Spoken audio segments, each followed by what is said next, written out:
जहाँ उस परिवार में जन्म लिया, जहाँ एक रोज मछली ना मारा जाए तो दूसरे रोज घर पे चूल्हा नहीं जलेगा। हवा में उड़ा हेलीकॉप्टर, गरजे मुकेश साहनी। पूरे देश में लोकसभा चुनाव का आगाज हो चुका है और आपको बताते चले लगातार सियासत पूरे देश में छाई हुई है। जिस प्रकार से धीरे धीरे लोकसभा चुनाव नजदीक आ रहा है, वैसे वैसे सभी नेताओं के दिल की धड़कन बढ़ती जा रही है। हम आपको सुनाते हैं, मुकेश साहनी पहुंचे हैं गया और वहां पर खूब गरजे हैं। बहुत सारी बातें उन्होंने पीएम मोदी को लेकर कटाक्ष किया है और नीतीश कुमार को लेकर उन्होंने बहुत सारी बातें बोली हैं। जिस प्रकार से नौकरियां देने का वादा किया गया था वो पूरा नहीं हुआ, तो इन्हीं तमाम बातों को लेकर मुकेश साहनी गरजे हैं, मंच से दहाड़ लगाई है।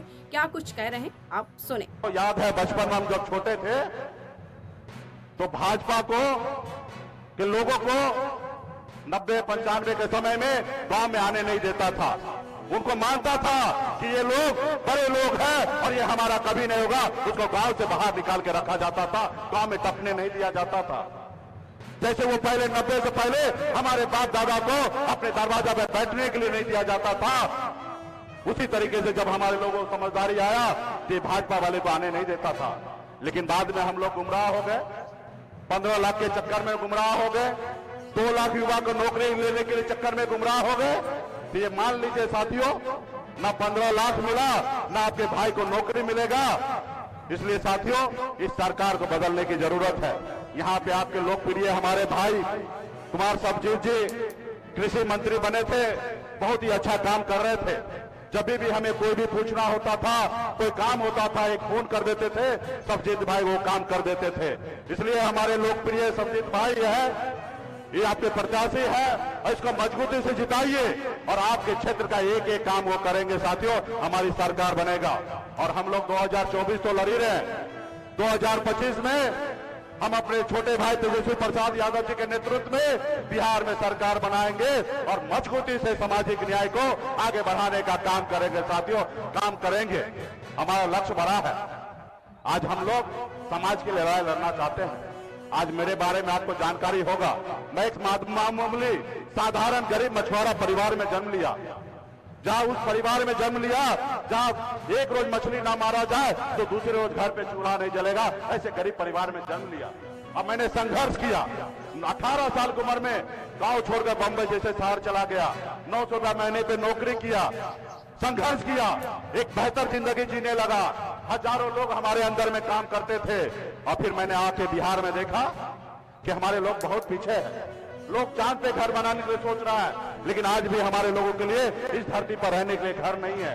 और मैं तब से बंबई के ऐशोआराम जिंदगी को छोड़कर, बेहतर जिंदगी को छोड़कर अपने निषाद समाज के हक अधिकार दिलाने के लिए बिहार में मजबूती से मैं काम कर रहा हूं। आज मैं किसी के गोद में, बहुत लोग चाहता था मेरे गोद में आ जाए, बहुत लोग समझौता कर लेते हैं, एक टिकट में समझौता कर लेते हैं, लेकिन सन्नब मल्ला ने कहा जब तक निषाद समाज को आरक्षण नहीं दीजिएगा तब तक आपसे कोई समझौता नहीं करेंगे, आप लोगों से कोई दोस्ती नहीं होगी।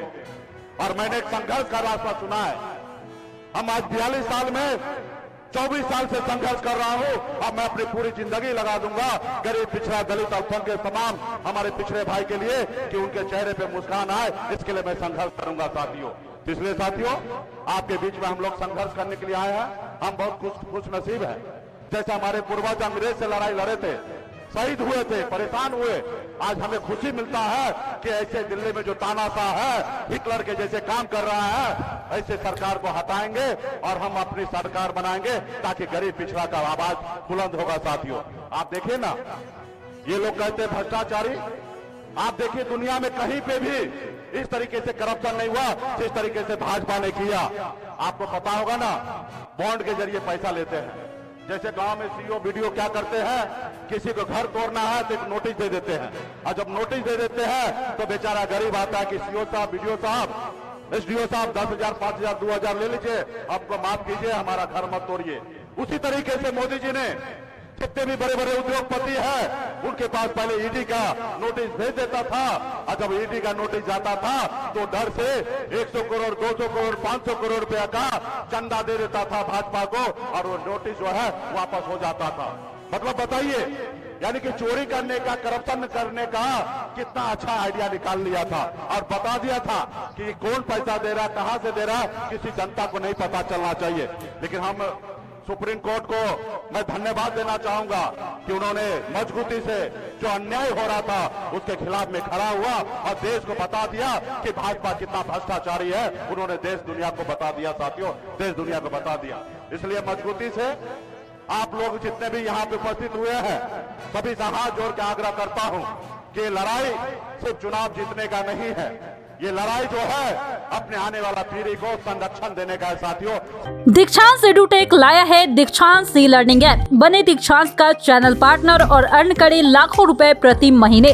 चैनल पार्टनर बनने के लिए विजिट करें www.dikshans.com। हमारे YouTube चैनल को सब्सक्राइब और Facebook पेज को लाइक करना ना भूलें। धन्यवाद।